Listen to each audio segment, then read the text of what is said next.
हाल everyone, मैं कौशल Dwivedi CP smart class की तरफ से पुनः आप लोगों के बीच में। जैसा कि आप लोग जानते हैं, सीपी स्मार्ट क्लास एक ऐसा ऑनलाइन प्लेटफॉर्म है जिस प्लेटफॉर्म पे हम अलग अलग सब्जेक्ट्स की तैयारी, कॉम्पिटेटिव एग्जाम की तैयारी कराते रहते हैं। और हमारे पास जो फैकल्टी है और हमारी फैकल्टी के साथ साथ जो हमारा ऑफिस स्टाफ है वो 24/7 इस उद्देश्य के साथ कार्य कर रहा है कि जो भी लोग हमसे जुड़े और गवर्नमेंट सेक्टर में जॉब पाने के लिए, खास करके टीचिंग सेक्टर में, उनके सपनों को पूरा किया जाए और उसके लिए क्या स्ट्रेटजी बनाई जाए, किस तरह से अपना रोड मैप तैयार किया जाए कि उनको बेस्ट से बेस्ट रिजल्ट दिया जाए, क्योंकि उनकी उपलब्धि हमारी अपनी उपलब्धि होती है। तो उसी कड़ी को आगे बढ़ा रहे हैं हम लोग सतत, जिसमें आप लोगों का बहुत ही ज्यादा प्यार मिल रहा है और उसके लिए आप सभी व्यूवर्स को मैं सबसे पहले धन्यवाद देना चाहूंगा। आप जैसा कि जानते हैं कि मैं कौशल द्विवेदी म्यूजिक फैकल्टी से जुड़ा हुआ हूं आपके सीपी स्मार्ट क्लास पे। और पिछली कई परीक्षाएं, जिसमें से आपकी एमआरएस की परीक्षा रही, DSSB की रही, बीपीएससी की परीक्षाएं रही, स्टेट की परीक्षाएं रही, एमपी टेट की रही, यूपी की रही, सब में हमारे सीपी स्मार्ट क्लास ने बहुत ही बेहतर परफॉर्मेंस किया हुआ है और बहुत ही बेहतर रिजल्ट दिया हुआ है। जैसा कि बीच बीच में लेकर के अपने वीडियो के माध्यम से आते भी रहते हैं कि क्या रिजल्ट रहा, क्या स्थिति रही। तो आप लोगों को मैं यही सूचित करने के लिए आया हूँ कि एलटी ग्रेड वगैरह की वैकेंसी भी जो है बहुत जल्द आने वाली है। तो जैसी वैकेंसी आती है, तो वैकेंसी आने के बाद फिर हमें कितना टाइम मिलेगा तैयारी करने का, वो तो आयोग निर्धारित करेगा कितना समय वो देगा। लेकिन अगर आप ये ठान चुके हैं, मान चुके हैं कि नहीं, मुझे एज ए म्यूजिक टीचर अपने आप को स्टैब्लिश करना है और गवर्नमेंट सेक्टर में जाना है, तो आपको अपनी तैयारी स्टार्ट कर देनी चाहिए, या फिर मैं उम्मीद करता हूँ कि आप स्टार्ट कर चुके होंगे। और स्टार्ट करने के बाद उसे एक सही दिशा में लेकर के हमको आगे बढ़ना होगा। और उस दिशा का निर्देशन ही इंस्टीट्यूशन करता है। कोई भी इंस्टीट्यूशन हो, दिशा निर्देशन का काम करता है, बाकी मेहनत करना आपका काम है। इंस्टीट्यूशन आपको कंटेंट प्रोवाइड कराएगा, आपको चीजों को समझाने का पूरा प्रयास करेगा और आपको एक रोड मैप बताएगा कि इस तरह से अब तक सफलताएं मिलती आई हैं, आप इस तरह से चलिए। सबसे बड़ी चीज ये होती है कि अक्सर मैं अपने वीडियोस में बताता हूँ कि जाना कहाँ है और जाना कैसे है, ये दो चीजें बहुत ही मायने रखती हैं। पहली चीज तो ये कि जाना कहाँ है, और दूसरा चीज ये कि कैसे जाना है, कैसे मैं बहुत ही सटीकता के साथ वहां पहुंच सकता हूं। तो वो बताने का काम जो होता है वही कर सकता है जो या तो वहां पहुंच चुका हो, या फिर जिसके माध्यम से लोग वहां पहुंच रहे हों, वही चीजें हैं। तो मैं आप लोगों से फिर कहना चाहूंगा कि सबसे पहले आप में से जो लोग चैनल को सब्सक्राइब न किए हो, प्लीज चैनल को सब्सक्राइब कर लीजिए थोड़ा सा। और हमारे यहाँ इंग्लिश की फैकल्टी चल रही है, कंप्यूटर साइंस फैकल्टी चल रही है, बायो की फैकल्टी चल रही है, मैथ की फैकल्टी चल रही है, हिंदी की फैकल्टी है, और म्यूजिक की फैकल्टी ऑलरेडी आप लोगों के पास जानकारी होगी कि सीपी स्मार्ट क्लास में म्यूजिक की फैकल्टी बहुत पुरानी फैकल्टी है और लगातार वो अपना काम कर रही है ईमानदारी के साथ। तो जो एलटी ग्रेड वगैरह की परीक्षाओं के लिए यूपी में जो परीक्षाएं होने वाली हैं उनके लिए, और आने वाले कल में जो बीपीएससी परीक्षाएं होने वाली हैं, राजस्थान में जो वैकेंसी आई है उसके लिए, तमाम जो भी सब्जेक्ट्स आपके पास हो, जिस भी सब्जेक्ट से आप अपनी तैयारी कर रहे हो, आप एक बार इंक्वायरी नंबर पे हमारे आकर के इंक्वायरी आप जरूर कर ले कि आपका सब्जेक्ट हमारे यहाँ पढ़ाया जा रहा है कि नहीं पढ़ाया जा रहा है। अगर पढ़ाया जा रहा है तो फिर उसके बारे में और भी जो डिटेल आप लेना चाहते हो आप उस डिटेल को ले लीजिए। तो आप एक बार प्लीज कॉल करके एक बार जरूर इंक्वायरी कर लीजिए। 8299226960 पर हमारा ऑफिस का नंबर है और यहाँ पर आपको सारी जानकारी दे दी जाएगी। और अभी तक आपने हमारे अगर ऐप को इंस्टॉल नहीं किया हुआ है तो आप हमारे ऐप पे चले जाइए, अपने प्ले स्टोर में जाकर के सीपी स्मार्ट क्लासेस के नाम से ऐप अवेलेबल होगा, जहाँ पे ये लोगो आपको देखने को लिए मिलेगा। इस लोगो को आप डाउनलोड कर ले, बहुत सारे कंटेंट इसमें पड़े हुए हैं। इस कंटेंट से भी आपको बहुत सारी सुविधाएं मिलेंगी, सहायता मिलेगी। और उसके बाद फिर आप एक बार जब बात कर लेते हैं तो फिर आपकी जो दुविधाएं होंगी वो दुविधाएं भी दूर हो जाएंगी।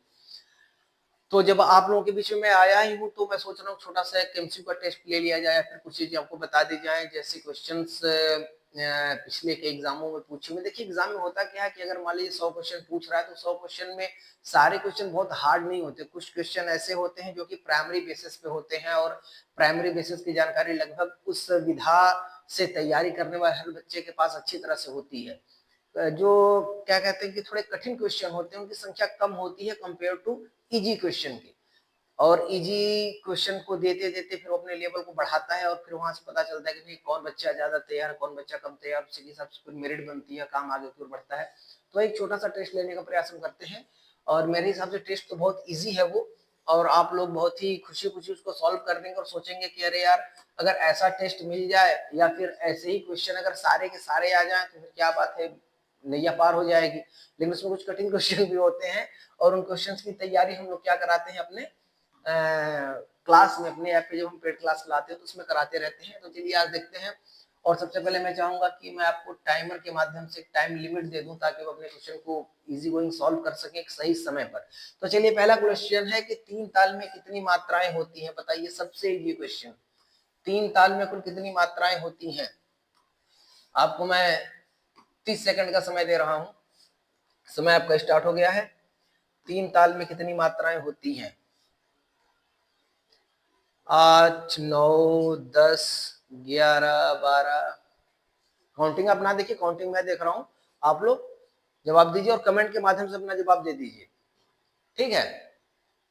मुझे पूरा यकीन है कि आप लोगों का जवाब बिल्कुल सही होगा कि 3 ताल में कितनी मात्राएं होंगी, इसमें कोई गलती नहीं करेगा। अगर वो म्यूजिक का स्टूडेंट है, अगर कभी क्लास गया है पढ़ने के लिए, कभी किताबें उसने पढ़ रखी हैं, तो चलिए आपका टाइम यहीं पे हम लोग रोक देते हैं। और जिसका जिसका जवाब इसमें 16 था, 3 ताल में 16 मात्राएं, दा दिन दिन दा दिन दिन दा तीन दिन दा दिन दिन दा, 16 मात्राएं होती है। 4 विभाग होता है, 3 ताली और 1 खाली वाला यह ताल होता है, जैसा कि आप लोग जानते होंगे। 1, 5 और क्या कहते हैं कि 13 पे ताली होती है और 9 जो मात्रा होती है वह खाली होती है। 4-4 मात्राओं का विभाग होता है। तो 3 ताल से भी रिलेटेड क्वेश्चन कई तरह से पूछ सकता है।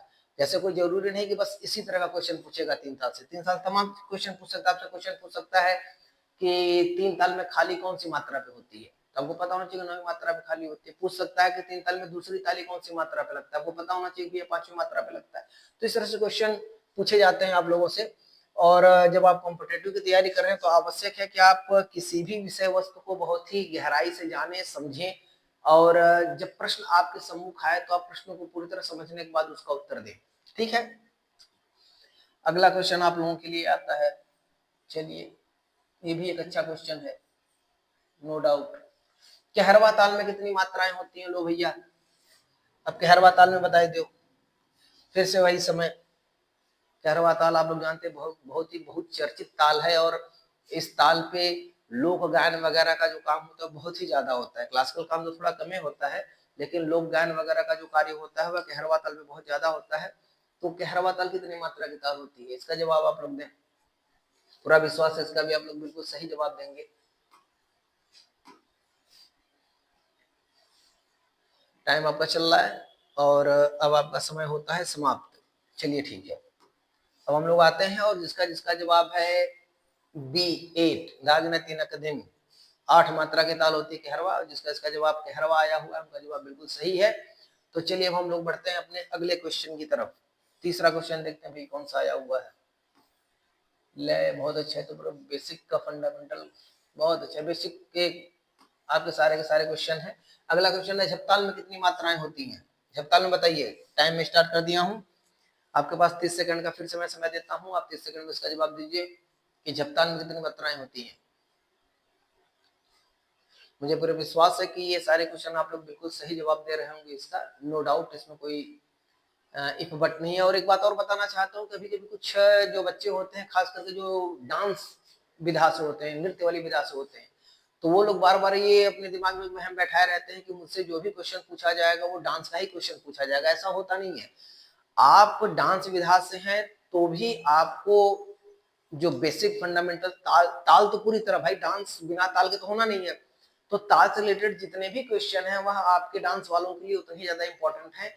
तो आप लोग ताल वाला जो प्रकरण है उसको पूरी तरह से ध्यान से देखिए। बाकी आपका जो नृत्य डिपार्टमेंट है वो तो आपके लिए है ही है। मुझे पूरा विश्वास है। ओ माय गॉड, मैं बहुत ज्यादा समय आप लोगों को दे दिया बात करने के चक्कर में। चलिए झपताल में कुल कितनी मात्राएं होती है, जिसका इसका जवाब है 10। उनका जवाब बिल्कुल सही है। 2-3 का विभाग होता है, 4 विभाग होता है। पहले विभाग में 2 मात्रा, दूसरे विभाग में 3 मात्रा। ये सारी बेसिक चीजें आप लोग जान रहे होंगे। चलिए अगले क्वेश्चन की तरफ बढ़ते हैं। कथक सम्राट किसे कहा जाता है, ये थोड़ा सा अच्छा क्वेश्चन है डांस वालों के लिए, पूरी तरह से इंपॉर्टेंट क्वेश्चन है ये। पंडित जाकिर हुसैन, उनका नाम पंडित जाकिर हुसैन गलत प्रिंट हो गया, उस्ताद जाकिर हुसैन यहाँ पे होता है। तो चलिए उस गलती के लिए मैं क्षमा चाहूंगा, यहाँ पे उस्ताद शब्द रहेगा, ठीक है। तो हम उस्ताद कह रहे हैं और बड़े दुख की बात है कि कुछ दिनों पहले ही हमारे बीच से उस्ताद जाकिर हुसैन जो है अब वो नहीं रहे, उनका इंतकाल हो गया, देहांत हो गया उनका। और लेकिन इस छोटे से अपने जीवन काल में ही उन्होंने जो संगीत के समाज को दिया वह बहुत है और सदैव के लिए वो हम कलाकारों के लिए प्रेरणा स्रोत हैं। और सीपी स्मार्ट क्लास की तरफ से मैं विनम्र श्रद्धांजलि देता हूँ कौशल द्विवेदी, जागरूक सिंह जी को। तो इनका नाम उस्ताद है और उस्ताद की उपाधि इनको सबसे पहले रविशंकर जी ने दी थी। किसने दी थी?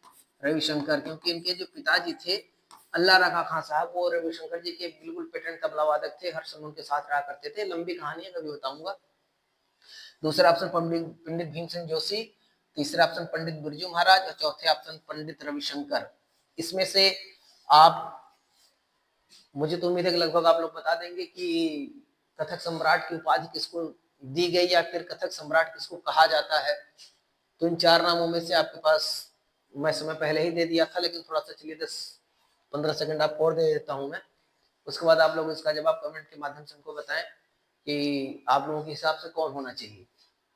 चलिए ठीक है, समय आपका मैं यहीं पर रोक देता हूँ, समय बहुत दे दिया आप लोगों को। जिसका जिसका जवाब भैया है पंडित बिरजू महाराज, सी ऑप्शन पंडित बिरजू महाराज, वो बिल्कुल सही जवाब है।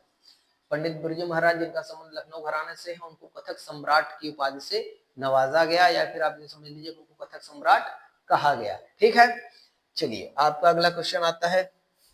बाकियों का संबंध अलग अलग विधाओं से, इनका तबला से है, इनका गायन से हो गया, इनका सितार से हो गया, वो अलग विषय है, कभी फिर चर्चा होगी उस पर। चलिए ये बड़ा अच्छा क्वेश्चन है, थोड़ा समझने वाला क्वेश्चन है। समय की एक सी गति को क्या कहते हैं? समय की एक सी गति को क्या कहते हैं? चलिए आपका समय स्टार्ट हो चुका है और इसका जवाब आप लोग मुझे दीजिए। सुर कहते हैं, लय कहते हैं, ताल कहते हैं, सलामी कहते हैं, ये क्या चीजें हैं भाई? ठीक है, अब ये जितने ऑप्शन आपको दिए गए हैं ये सारी चीजें संगीत में अपना एक विशेष महत्व रखती हैं। तो हमको इन सारी चीजों से मतलब नहीं है, यहाँ पे हमको मतलब किस चीज से है कि समय की एक सी गति क्या कहलाएगी? सुर कहलाएगी, लय कहलाएगी, ताल कहलाएगी या फिर सलामी कहलाएगी? चलिए आपका टाइम ओवर होता है और आपको सही जवाब मैं स्वयं दे देता हूँ। समय की एक सी गति को लय कहते हैं। क्या कहते हैं? लय कहते हैं। समय की एक सी गति क्या कहलाएगी?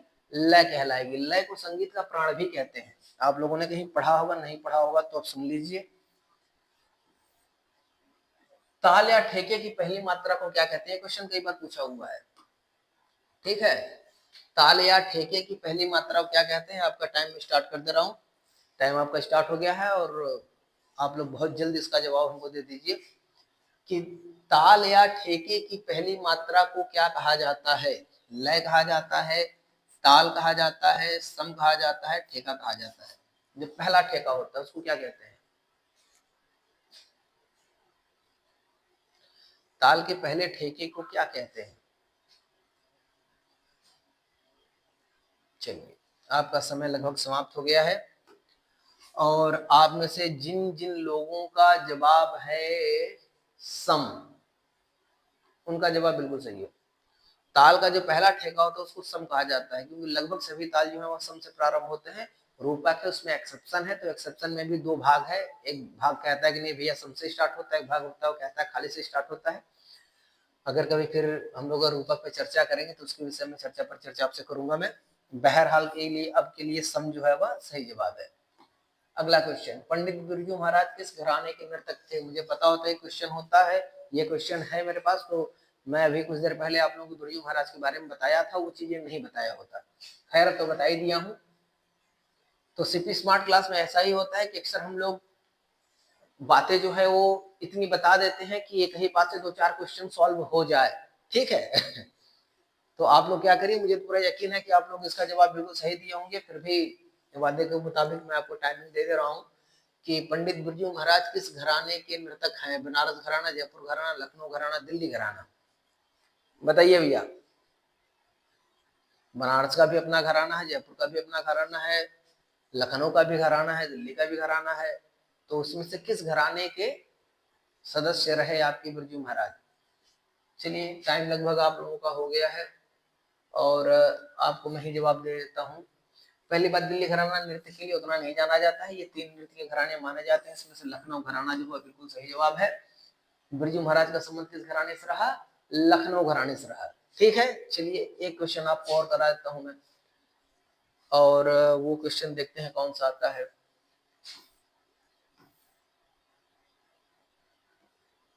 शोभना नारायण किस विधा से जुड़ी है? ये थोड़ा सा अच्छा क्वेश्चन है। शोभना नारायण का संबंध किस विधा से है?